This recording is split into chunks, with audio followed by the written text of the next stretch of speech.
She was born into a house that worshipped fire and feared nothing. Her cradle sat between two altars, one built in the name of Yahweh, the other burning for Baal. Her mother Jezebel ruled not with softness, but with fury, masked in silk. Her father, Ahab, wore the crown, but it was Jezebel's voice that thundered behind it. ATHALIAH absorbed their contradictions, like breath: loyalty to empire, disdain for weakness, reverence for power. From her earliest memory, she knew how to stand still in the presence of lions, how to smile in a room full of threats, how to survive among gods who demanded sacrifice. She was not raised like a daughter. She was trained like a weapon. Her hands were taught to dance before they were taught to comfort. Her eyes learned how to find the flaw in every man's confidence. When she walked into a room, she did not ask for attention, she expected it. Carried in her blood the arrogance of kings and the fury of queens. There was no innocence in her voice by the time she was 10, only calculation, only sharpness honed by expectation. But even within the palace of Samaria, she was not safe. Behind every curtain was another pair of eyes, another whisper, another plot. Jezebel taught her that being a woman was not a weakness, it was a weapon too easily underestimated. She learned to speak softly and think violently. She learned that mercy had no place on a throne, and that love, if not managed, would be used to destroy her. She understood that beauty could open doors, but only steel kept them from being slammed shut behind her. When she was sent to Judah to marry Joram, it was not a union, it was a strategy. Her marriage was a bridge between nations, a move on a larger board. Judah had its own gods, its own prophets, its own pride. But ATHALIAH entered their kingdom not to convert, but to outlast. She was watched closely, judged for her lineage, feared for her eyes, which held too much of her mother's fire. The palace wives whispered. The priests avoided her gaze, but she bowed when needed. She walked slowly when they expected force. She wore Judah's modesty like a cloak, but let go of the crown that pulsed invisibly in her veins. Jehoram. Her husband was a man forged in shadow and insecurity. He wore the crown loosely, afraid to rule, but unwilling to relinquish it. ATHALIAH stood beside him, not as a consort, but as his spine. She whispered strategies he claimed as his own. She observed every weakness in the court and learned its patterns. Like scripture, she watched Judah cling to its purity while ignoring its corruption. They claimed to serve Yahweh, yet bathed in politics, bled for inheritance, and turned prophets into tools. ATHALIAH saw it for what it was, not a holy kingdom, but a ripe one, ready for control, ready for fire. And yet she waited. She did not reach for power, not yet. She knew how quickly ambition made women targets. Instead, she served the throne, watching her enemies age, her influence deepen. She bore a son, not out of affection, but out of necessity, a seed to be planted, a name to inherit. She stood in the royal halls, foreign and unwelcomed, but unmovable, because she knew what others didn't. She had come not to borrow Judah's crown, but to eventually take it. Behind her calm eyes, behind her steady steps, burned the blood of Jezebel and the calculation of Ahab. She was a daughter of two thrones, one fallen, one trembling, and she was patient, because she knew history only remembers the one who rules, not the ones who wait for permission. Her time had not yet come, but when it did, She would not ask, she would take. When Jerem died, the palace expected silence. It expected mourning in veils, and a woman who would retreat gracefully into the background. That was the pattern. A king dies, and the queen fades. Her role ends with the final breath of the man whose name gave her power. But ATHALIAH was not formed by patterns. She did not bend beneath tradition or grief. She walked the palace corridors in full view, not as a widow, but as a watcher, measuring who would move first, who would reach for what he did not yet earn. Her son, ATHALIAH, was crowned king with the weight of lineage and expectation. Young, untested, eager to prove himself. The court hailed him, the priests blessed him, but ATHALIAH stood just behind him, her hand on his shoulder during councils, her eyes fixed on the men who once ignored her. She had spent years studying their postures, their ambition. She knew which ones trembled when they were not in control. She knew which ones lied with scripture. On their tongues, they thought they were guiding the boy. They didn't see the mother shaping the man. Ahaziah reigned, but he did not rule. He sat on the throne, but it was ATHALIAH who wove the web around it. Her influence was not shouted, it was embedded. She aligned him with alliances Judah had once shunned. She opened Judah's gates to voices that echoed her own. Baal was no longer cursed in whispers. He was tolerated in corners. The holy city adjusted, not with violence, but with compromise. ATHALIAH knew the power of slow corruption, and while the priests prayed and the elders argued, she reshaped the court brick by brick. But kings fall, and Ahaziah fell, quickly struck down in the chaos of war, in a land not his own. The news arrived like a dagger, with no warning. A dead king, no successor strong enough to stand. Panic, uncertainty, power unclaimed. And for a moment, just a moment, the court breathed in the vacuum. They looked around for the next man, a brother, a cousin, a priest, but ATHALIAH did not wait. She knew this moment would come, had counted its steps, had watched for it like a hawk watches wind shifts. While others stood frozen, she moved. Her hand gripped the crown before the temple guards even understood what was happening. She did not plead for a regency. She did not act as a grieving mother seeking to stabilize the nation. She declared herself queen. The people gasped. The priests hesitated. The counselors muttered curses behind closed doors. A woman on the throne was unheard of, unnatural, unblessed, but ATHALIAH did not flinch. She walked into the throne room as if it had always belonged to her. Her robes trailed not sorrow, but authority. Her voice did not quiver. She summoned the court, dismissed its objections, and installed her rule with the precision of a general, not a mother. Her enemies whispered. They called her unholy. They called her a usurper. But no one moved against her. They feared the force beneath her calm.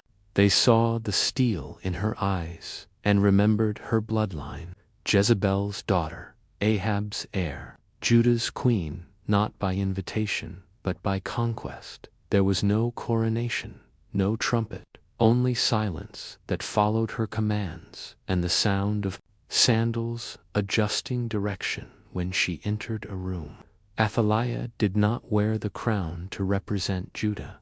She wore it to rewrite it. She was a queen without precedent, a ruler without divine confirmation, a woman unblessed by prophet or priest. But in a kingdom that waited too long to act, she had already taken everything, and the silence of heaven only confirmed what she believed, that if God disapproved, he was far too late. The first act of her reign was elimination, not of her enemies, but of their future. ATHALIAH knew that the throne did not belong to whoever claimed it loudest, but to whoever made it uncontested. The line of David, still sacred in the minds of the people, still whispered through the prayers of priests, still etched in the memory of prophets, was a threat she could not allow to breathe. And so she struck where it hurt most: the royal children, grandsons, nephews, infants, with bloodlines that glowed too brightly. One by one, she erased them from history, some in silence, some in shadow. Judah held its breath. The palace trembled. But no one raised a blade against her. The crown did not fall. The earth did not split. And heaven remained still. For 7 years, she ruled unchallenged. No fire descended from the sky. No prophet confronted her in the court. The priests who remained either kept their heads down or disappeared altogether. The people adjusted.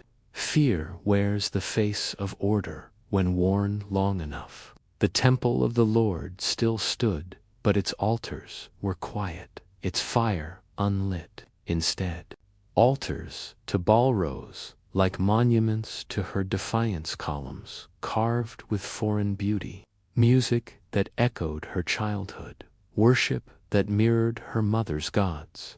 Judah, land of covenant, drank slowly from her past. It did not revolt. It absorbed. ATHALIAH surrounded herself with counselors, not of lineage, but of loyalty.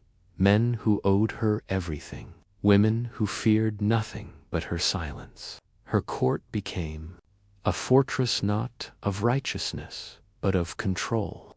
Spies moved like wind between pillars. Suspicion bloomed like incense in every corridor. She trusted few and slept lightly, not out of weakness, but calculation. Power, she had learned, was never permanent. It was only protected by how quickly one could crush dissent. And ATHALIAH was swift. Children grew up knowing her name not as a monarch, but as a monarch who needed no king, their parents whispered. Stories of David, of Solomon, of temples filled with glory. But those stories were fading, like songs sung in a dying language. This queen was the only ruler they had ever seen, and though her face appeared serene, there was fire in her blood, and steel in her rule. She did not offer comfort. She did not seek love. She demanded compliance, and received it. The priests who remained feared the quiet. The old scrolls warned of wrath, of judgment, of God rising against wicked rulers. But years passed, crops grew, rain came, no plague visited, no prophet wept in the streets. The silence became louder than any sermon. And ATHALIAH, standing beneath the banners she had hung herself, began to believe what others only whispered. Perhaps she had not just seized the throne. Perhaps she had been allowed. Perhaps God had stepped aside. Or perhaps he had bowed, tired of men who could not hold what they were given. But even in her confidence, something stirred at the edge of her mind. It came in the moments between commands, between public displays of dominance. In the stillness before dawn, when the city was not yet awake, a question she would not voice, but could not silence. What if the silence was not permission, but warning? Still, she moved forward. She expanded the sanctuaries of Baal. She removed sacred artifacts from the temple and replaced them with symbols that echoed her parents' reign. Her mother's gods were alive again in Judah. She had done what no man before her dared. She rewrote a kingdom's worship with a woman's hand. She walked through courtyards in regal robes, adorned with gold and lapis, her scepter a weapon, and a warning But no amount of ornament could quiet the weight of unspoken prophecy. The priests still watched, the faithful still waited, and somewhere deep within the chambers of her palace, the air felt too still. 7 years passed like a dream she refused to wake from. Her throne was high, her enemies gone. Her face appeared carved in strength, but heaven's silence still vast, still unbroken code, louder than praise. And Athaliah, daughter of Jezebel, queen of Judah, began to sense it. God does not need to shout when judgment is already walking quietly through the back door. There had been a mistake, not in the calculation of power, not in the reach of her influence, but in the confidence of her success. When Athaliah ordered the slaughter of the royal seed, she believed it had been thorough. She believed she had extinguished every ember of David's line.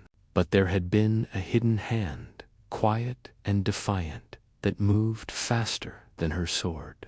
A child, an infant, no older than a breath, had been taken. Not spirited away to another land, not sent to some distant wilderness, but hidden in the very place she believed under her control, the temple. While she walked the palace corridors in silks dyed in fire, while she ordered sacrifices and reinforced Baal's sanctuaries, that child grew. Joash, son of Ahaziah, blood of David, was raised behind temple walls by the priest Jehoiada and his wife Jehoshaphat, Athaliah's own niece. It was not rebellion yet, it was refuge, a secret hope held in whispers between candles and scrolls. The child was taught not just to walk, but to listen, not just to speak, but to wait. Every day he grew taller. Every day his presence became more dangerous. But the priests remained silent. They bided time, the way prophets bide breath, before speaking the name of God. Athaliah, queen by force, never suspected. Her attention was on temples and alliances, on uprisings that flared in the south, on the management of a kingdom increasingly drained of its old identity. She had built walls around herself high enough to believe she could not be touched, but hidden beneath those walls, in stone chambers she never entered, the line of kings beat like a quiet drum. Every candle lit near. The boy was a small rebellion. Every prayer whispered over his sleep was a thread sewing destiny back together. And Athaliah, in all her calculation, never saw it unraveling beneath her feet. Joash was not raised in gold or privilege. He grew in silence and shadow, under the care of priests who knew that true power is not always shouted. He learned the sacred rhythms of the temple, the way incense rose like offerings, the songs of mourning and joy, the names of kings past and promises unfulfilled. He heard the stories of David not as legend, but as inheritance. He heard of his father not as myth, but as blood. And most importantly, he was taught to wait. That timing was not just strategy, it was survival. Meanwhile, Athaliah's kingdom began to shift, slowly, subtly. The people remembered, quietly at first, like dust stirring on a long-forgotten road. Rumors began to spread of a boy hidden by God, of a rightful heir preserved by heaven's hand. The temple saw more worshippers, not for Baal, but for the Lord. The high priests grew bolder in their eyes, if not their words. And though Athaliah continued her rule with fire, the wind had already begun to change direction. But power, once taken, is rarely surrendered. And Athaliah, trained from birth to see weakness as an enemy, did not recognize the difference between quiet and submission. She saw no movement because the movement lived behind stone and sanctified breath. She had no enemy to strike, because her enemy was not yet a man, it was a boy, still hidden, still waiting, still growing. In her silence, the temple became a womb. In her arrogance, prophecy grew legs. While she crowned herself in jewels and issued decrees from her throne, heaven's answer sat among scrolls and shadows, watching, learning, breathing. There was no war yet, no uprising, no cry of revolt, only a child. And yet he was enough, because ATHALIAH had built her kingdom on blood, and one drop had escaped, and it was alive. It began on a morning that looked like every other. The sky was the same soft blue that stretched over the palace each day. The guards stood in their stations. The market opened with routine clamor. The scent of incense still drifted from Baal's altars, and ATHALIAH, Queen of Judah, sat cloaked in certainty. For 7 years she had ruled without contest. For 7 years no hand had risen against her. No prophet had dared confront her. The people bowed out of fear. The priests remained silent, and the heavens had yet to speak. She believed that if judgment was coming, it had missed its chance. But deep within the walls of the temple, something had shifted. The priests were moving not in fear, but with purpose. Jehoiada, the old high priest who had held his tongue while others were slaughtered, now stood taller. His hands did not tremble as they had before. His eyes were clear. Around him, chosen men gathered, not warriors, but temple guards, Levites, faithful ones who had waited for the day when silence would become treason. That day had come. Joash, now 7 years old, no longer looked like a shadow of royalty. He stood straight, clothed in fine linen, his hair oiled, his gaze steady. He did not understand the full weight of what was about to unfold, but he felt the shift in the air. He knew he was not a hidden child anymore. He was a crown waiting to rise, and the temple, long suppressed, had chosen to speak. Jehoiada moved swiftly. Trumpets were prepared not for war, but for coronation. The guards were stationed at every corner of the courtyard. The people were summoned carefully, secretly. Word traveled quickly, carried by those who remembered the promises made to David, the covenant that could not be broken by murder or time. They came silently at first, faces hooded, hearts burning. And when they gathered, the moment could no longer be contained. The sound of the trumpet split the morning. It echoed through the hills, into the markets, across the palace walls. The coronation began not with speech, but with declaration. Joash was brought out before the crowd, lifted onto a platform carved with ancient names. A crown was placed on his head, the book of the law in his hands. And the people, once silent, once afraid, shouted, "Long live the king!" The cry ripped through the city like lightning. It reached the palace in a single breath. ATHALIAH heard it from her chambers, and everything inside her froze. That cry was not for her. That cry was the sound of God returning. She rose immediately, her robes dragging behind her like fire. Her face was carved in disbelief, then fury. She stormed toward the temple, past guards too stunned to stop her, past servants who dared not speak her name. The closer she came, the louder the cries grew. This was not a coup in secret. It was a rebuke in daylight. She entered the temple courtyard, and the vision met her like a blow. Joash, standing tall, crowned, surrounded, celebrated. The priests flanking him like a wall of prophecy fulfilled. The people watching her, not with reverence, but with accusation.